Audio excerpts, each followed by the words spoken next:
وبالحق أنزلناه وبالحق نزل. حضرت سیدنا موسیٰ علیہ نبینا وعلیہ الصلوۃ والسلام فرعون کے دربار میں پلے، باہر نکلے، دیکھا دو بندوں میں جھگڑا ہو رہا ہے. ایک موسیٰ علیہ السلام کی قوم کا یعنی بنو اسرائیل میں کا ایک بندہ، اور ایک بندہ فرعون کی قوم کا بندہ اس پر ظلم کر رہا تھا. حضرت موسیٰ علیہ السلام نے اس کو پکڑا اور ایک مکہ مارا، اسی جگہ مر گیا. پھر کیا ہوا؟ حضرت موسیٰ علیہ السلام کے خلاف فوراً جاری ہوا کہ موسیٰ کو پکڑ کے لاؤ. تو موسیٰ علیہ السلام کا ایک خیر خواہ یعنی آپ سے محبت کرنے والا بندہ، اس نے آ کر کہا موسیٰ تمہارے خلاف فرعون کا وارنٹ جاری ہوا ہے، یہاں سے نکل جاؤ. حضرت موسیٰ علیہ السلام کے دل پہ کتنا لگا ہوگا کہ میں نے انصاف کے لیے اتنی بڑی محنت کی لیکن اس کا ریزلٹ یہ نکلا کہ مجھے وطن چھوڑنا پڑا. حضرت موسیٰ علیہ السلام وطن چھوڑ کر چلے گئے. وطن چھوڑ کر جب مدین پہنچے، اب سنیے جو سچا بندہ ہوتا ہے مایوس نہیں ہوتا. جب مدین پہنچے تو دیکھا کہ دو بچیاں اپنی بکریوں کو روک رہی ہے اور پانی نہیں پلا رہی ہے. تو حضرت موسیٰ علیہ السلام کو غصہ آیا. حضرت موسیٰ علیہ السلام کو اچھا نہیں لگا. گئے پوچھا کیوں اپنی بکریوں کو روکے رکھے ہیں، کیوں آگے نہیں بڑھ رہی ہو؟ ان دو بچیوں نے کہا کہ یہ لوگ ہمیں جانے نہیں دیتے، بڑے طاقتور لوگ ہیں. حضرت موسیٰ علیہ السلام یہ سوچ سکتے تھے کہ میں نے وہاں انصاف کے لیے جنگ لڑی تو حالات کیا ہے کہ مجھے وطن چھوڑنا پڑا. مایوس ہو کر بیٹھ سکتے تھے لیکن اس وقت بھی آگے بڑھ کر انہوں نے ظالموں سے مقابلہ کیا اور ہمیں یہ پیغام دیا کہ اللہ کا سچا بندہ کبھی رزلٹ نہیں دیتا اور کبھی مایوس نہیں ہوتا ہے. تو اللہ تعالیٰ نے کتنا بڑا انعام دیا آپ جانتے ہیں. اس لیے آپ سے بھی کہتا ہوں ایک دعا سکھلا دیتا ہوں.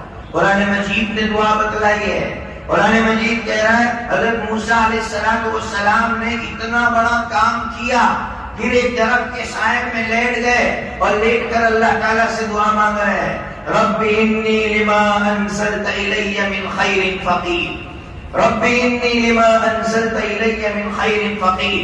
یہ آیت 20ویں پارے میں ایک سورت ہے سورہ قصص، اس کی 24ویں نمبر کی آیت ہے. آپ کھولنا آپ کو یہ آیت ملے گی تو آپ اس آیت کو پڑھیے. اس آیت کا مطلب یہ ہے حضرت موسیٰ علیہ السلام اللہ سے کہہ رہے ہیں اللہ میں پردیسی ہوں، کوئی مجھے جانتا نہیں ہے، میرا کوئی نہیں ہے یہاں، اے اللہ تو خیر اتار دے، خیر اتار دے. اللہ تعالیٰ نے کیسی خیر اتاری کہ اللہ تبارک و تعالیٰ نے حضرت موسیٰ علیہ السلام کو ایک شیپ کی یہاں پہنچایا اور ان کی لڑکی سے شادی ہو گئی. اللہ تعالیٰ یہ سمجھانا چاہتے ہیں کہ میرے بندو تم کام کرتے رہو، کبھی مایوس مت ہونا. اور یہ شیطان کا جملہ ہے جو ہمارے دماغ میں لاتا ہے شیطان. بھلائی کا زمانہ نہیں رہا. بہت سے لوگ بولتے ہیں بھلائی کا زمانہ نہیں رہا، یہ شیطانی جملہ ہے. شیطان چاہتا ہے کہ یہ جملہ کہلواؤ تاکہ وہ مایوس ہو جائے اور بھلائی نہ کرے. اس لیے جب بھی شیطان ہمارے دماغ میں یہ جملہ ڈالے اسی وقت اعوذ باللہ من الشیطان الرجیم پڑھ کے آگے بڑھے اور بھلائی کا کام کر لے.